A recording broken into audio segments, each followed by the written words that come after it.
The scam of the century. Meghan and Harry panic as evidence of fake babies emerges on Twitter.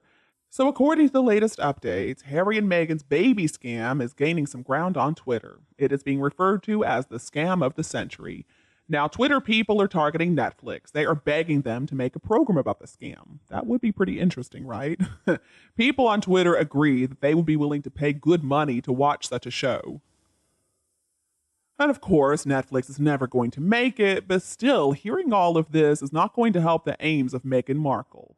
Netflix, much like Spotify, is going to cut her loose sooner rather than later. Already, we are hearing some criticism coming from the Netflix people. Netflix needs to fire the two of them, and they need to make the next Crown series all about the real Harry and Meghan. I think soon enough they're going to make their money back. They've got lots of first-hand experience, after all, concerning Meghan. They worked with her, and digging up the camera crew that discovered that moon bump in the changing room during the Oprah interview would be a great idea. And I don't care about any NDAs. They can easily be revoked because it is considered bribery and corruption to accept financial rewards and favors in exchange for withholding important information, which the phony pregnancies are all about. Misleading the public with the intent of gaining influence and power, and also unrightful inheritance money. It's about time for the royal family to deal with this issue. They have got to stop ignoring it, just hoping the problem is going to disappear. It's not going to work. People do not appreciate being lied to by a wealthy and privileged family, a family who also doesn't try to hide the fact that they've got a lot of money and influence. And yes, the royal family is implicated in this scam because the two invisible kids have been included in the line of succession. Charles has got to do something. This cannot continue any longer. When William becomes king, this is going to affect him in the worst possible way. It has to be figured out now. And I do hope that everything can be forgiven and forgotten by the time William becomes king. And I don't think it's really going to be effective to write to Charles directly. Now, the late Queen told staff at Windsor Castle and Buckingham Palace to inform people visiting the monarch not to ask her any questions about Meghan Markle. In her later years, if anybody wrote a letter to her asking about the scam of the century, they never got a reply. And today, I'm sure that Charles's staff was instructed to throw away any correspondence about the fake children. Until pretty recently, to make sure that the message got through to Charles, people were writing to Camilla, actually. Now, to her credit, she is known for reading every single letter that she gets, and I'm sure that she would have mentioned the contents to Charles. And I would guess that today, much like Charles's, all letters are going to be carefully screened, and only a few are going to be handed to Queen Camilla. But there is an interesting way around this. More and more people are actually writing to the Middleton family. They know that their letters are going to be read and they will be discussed with Catherine, who is going to, of course, talk to William. All the royals know that the public wants answers about the invisible kids. I mean, can you imagine the conversation between William and Charles? Dad, the public are aware that there aren't any real children. What are you going to do about it? And I'm guessing Charles is just saying, I have waited my entire life to be king. What is that nasty woman trying to do to me? But they don't need to underestimate the Twitter army. They are well organized and they are relentless. And they do not want the scam confirmed. They already know the answer. They, along with the royal family, understand that everything about Meghan Markle is phony. They're wanting retribution.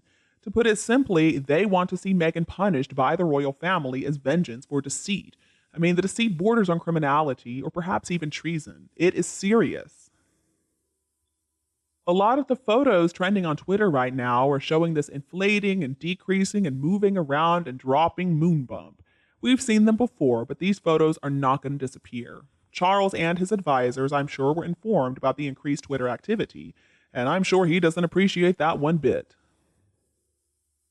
But I'm a little disappointed in Charles, actually. He is showing some weakness in this situation, and he's really not helping his son William. Charles, I understand, has waited his entire life to be king. So why does he want William and Catherine, who really are loved by the public, to inherit the biggest problem ever?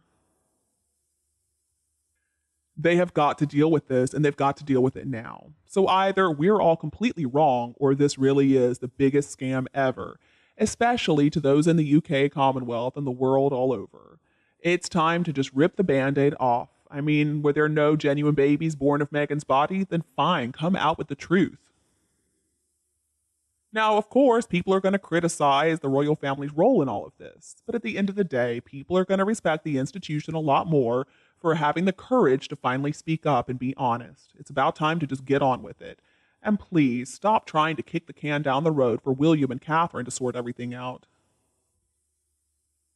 A royal source has also weighed in, saying leaving the pair to dig their own grave with this, as with anything else, is doing nothing but good for the royal family.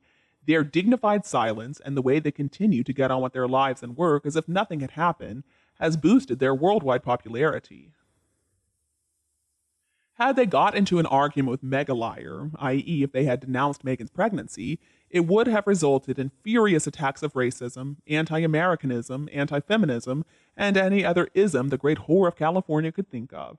More and more, everyone, except the Sugars, of course, is coming to believe that there are not and never have been any children and are demanding the truth. Note that now Charles is in charge, no birthday greetings for the Invisikids were sent this year. Since the Harkles are no longer members of the royal family, it is not up to the palace to explain the truth about the pregnancies and children. That's now down to the Harkles and their stooge Scooby-Doo. No one is going to hold the royal family responsible for the lies the duplicitous duo have propagated. I do see where this royal source is coming from, but still, I've got to agree that the Twitter army is only getting bigger. Now, the word criminality really stood out to me. I am still convinced that they, and especially Charles, want Harry home and out of Meghan's grasp. And home would mean no communication with that woman whatsoever. A new phone for Harry, new email addresses probably, and all of it monitored. There is a lot of lovely security available for Harry. That's what he wanted anyway. But what I would love to know is who else has been behind this, because I don't believe that Meghan started this assault on the monarchy all by herself. It's just gotten too big at this point, too out of hand. We need to know the specifics: who, why, where. Let's be honest, William and Catherine's treatment in Jamaica, and then the strange Marlene race-baiter encounter with Lady Hussey, those were setups.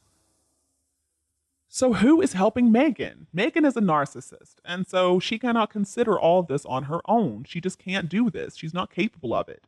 The intelligence dossier on Meghan and her associates must be pretty big at this point. It's time to just get Harry home, and then they can really go for the jugular with Meghan. Because I just keep on thinking about if criminality really does come into it, what is that going to mean? They can easily just hide Harry away in the UK, but what about Meghan? Who's going to rescue her? Now, when Meghan is finally cornered, they're going to give her an offer, and she will have no choice but to take it. And that's going to include her admitting about the surrogacy con. Charles is not that strong, and he should have had those children's names removed from the line of succession. But I guess Palace Spin can even put weakness in a good light of that he was trying to be kind to them. And I'm not going to give the king a free pass, but still, my problems with Charles do go back a pretty long way. But an aging, grieving king with a sad face, well, it might work with most people. But anyway, Meghan Markle needs to watch her back. Things are heating up. At some point, the royal family did post an acknowledgement that the two of them used a surrogate after Archie was born, but they quickly took it down. Now, the royal family has just allowed the noxious pair to hang themselves with their irresponsible behavior, but the walls are quickly closing in on them from all sides. It is a shame that the racism card has already been overplayed. The ongoing royal saga was played out in public. It's pretty easy to predict who are going to be the losers in the end.